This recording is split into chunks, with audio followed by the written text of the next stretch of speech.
going to be talking about cutting back any perennials that you might have in your garden from previous years.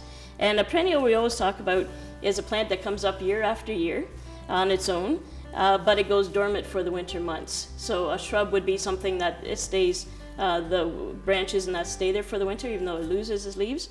But perennials refer to something that dies down to the ground but then rises back up from the roots every season. So that's what we're going to be talking about next, is how to care for those.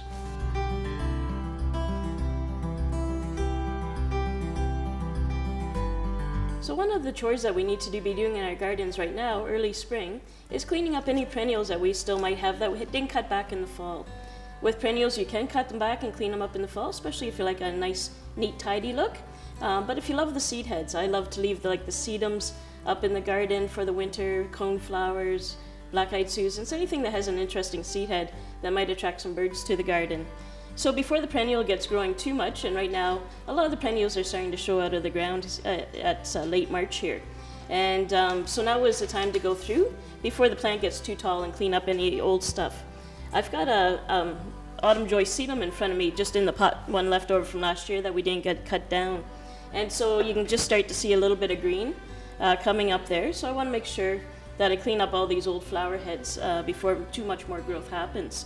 And so it's just a matter of going right down to those stems and make sure you're not cutting any of the new growth that's coming. But just go through and simply cut all the old stems. Quite often they're brittle enough that sometimes even just taking a rake and going over it will take care of it. But you just want to go through and remove all those old stems. You can be cutting them up smaller, putting them into a compost, or putting them out for the cities and that to pick up. But you want to make sure you do that before there is much growth coming.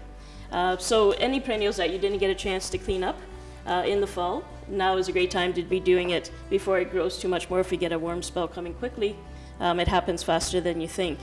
One question that we always get here is, what do I do with my grasses in the spring? Do you cut them back in the fall?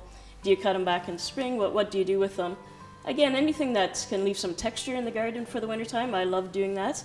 I know by spring the grasses get a bit ratty looking, kind of crushed by the snow. But it is a great time. Just to show you a sample, you want to be cutting back the grasses before. This one has some green growth already coming up, so it'll make it very difficult to get in there and prune away the brown without damaging the new growth. So you want to do it while the plant is still totally dormant. So again, right now you can be going out and doing that and cleaning up your garden. So just have another clump of grass here. If it's a shorter growing grass, like your Heconocloas, your blue fescues, a lot of your carex, that sort of thing, you can cut back down to about an inch or so from the ground. Some of your taller ones, this is a Carl Forster reed grass, any of your miscanthus, your silver grasses, usually you can cut back to about 4 to 6 inches from the ground. And some of them can be quite tough stalks, so you can either take your secateurs and just start cutting down, and just leave on this one about a 4-inch stubble, and just cleaning up all that old stuff. If it's a thicker grass, sometimes even taking your hand shears, if they're sharp enough, and that can get through them, or in some cases even electric shears just to get through. But I find the grass tends to get caught in the electric shears. So I find the secateurs is usually the easiest way to go through. Again, do it before any new growth is starting to come up from the base. And you just want to cut it back down so all you're left with is a bit of a stubble in the ground. All your new growth from the grasses come up from the ground. It doesn't shoot off of those old stems, so there's no reason to take too much to leave any stalks there, really.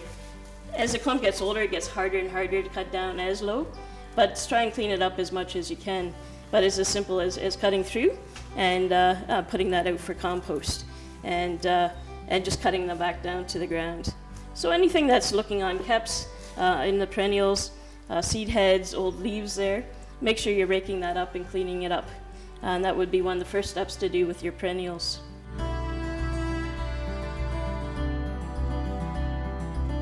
So once you've cleaned up your perennials and pruned away all the old growth and it's starting to grow in that, now's a good time to put on some organic fertilizer. Again, most of your perennials are flowering, so you want to stay something high in the middle number, high in phosphorus. So on any package, you'll see the 3 numbers at the bottom. This is a 4-10-2. So it's the 10 that I'm really wanting If it's foliage, then you probably want more high first number, high in nitrogen to force out the top growth. But most flowering plants, we want to do the high phosphorus. And this Actisol that we sell, totally organic, and it's in a pellet form. So you can just shake it around the plant, kind of just work it into the soil a little bit, but very easy to use. You don't have to have mixing rates and all that sort of thing. And the great thing about the organic fertilizers, we mentioned this with the roses as well, is that they're very slow acting. So it takes longer for them to get going, but it lasts in the soil so much longer. So it gives your plants a nice, slow, steady feeding, and so that's a great one to be using. So this is our Actisol with bone meal. So it's great for root growth and also for flowering.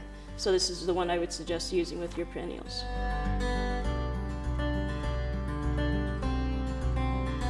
Just want to take a few minutes while we're talking about perennials and talk about dividing perennials. And everybody always wants to know, why do you need to divide?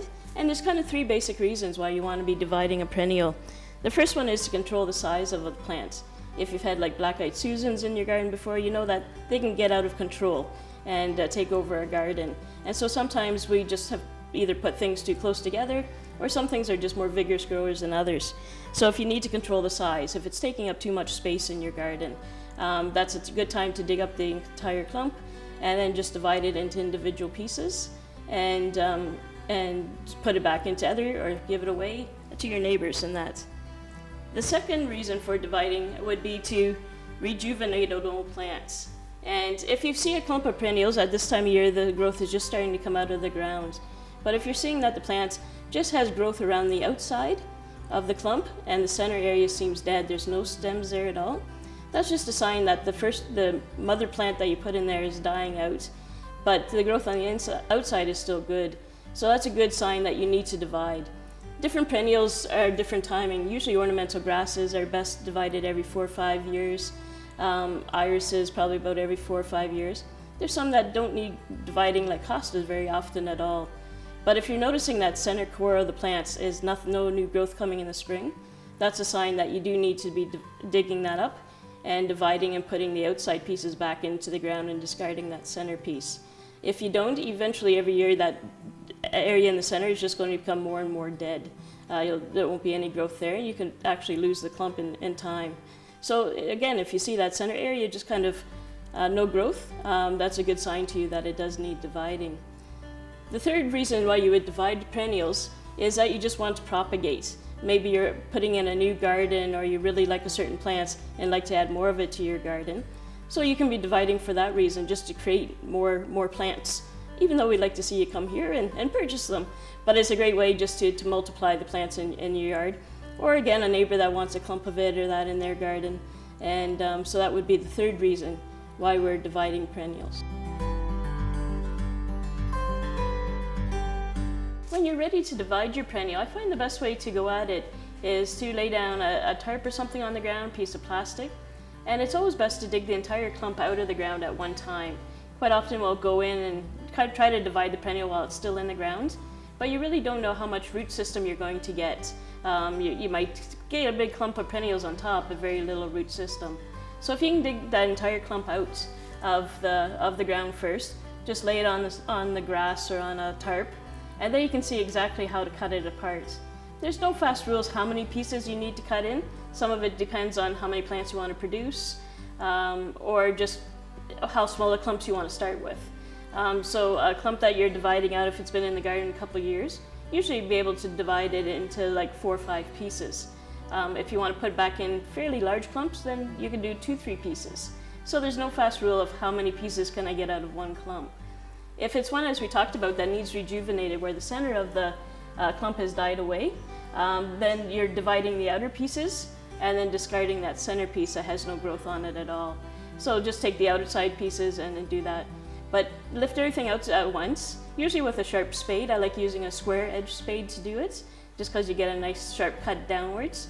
And just cut it into the number of pieces that you like. Before you put it back into the ground, make sure you're amending your soil. It's a great time to be adding nutrients back into your soil. So adding in the compost of sheep, cattle manure, adding in a good triple mix back into the soil, or your home compost that you're doing. And also a great time to be putting in the bone meal. The bone meal is very high in phosphorus, and that is going to help the root growth.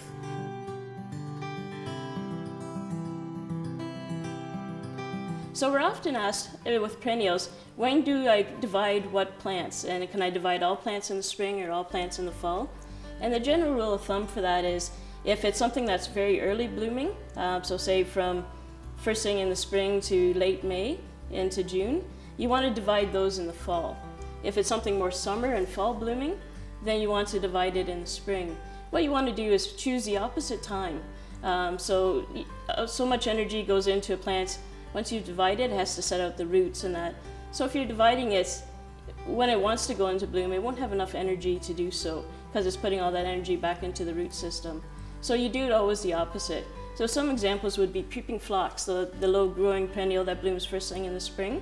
You'd want to wait until late summer, fall to divide.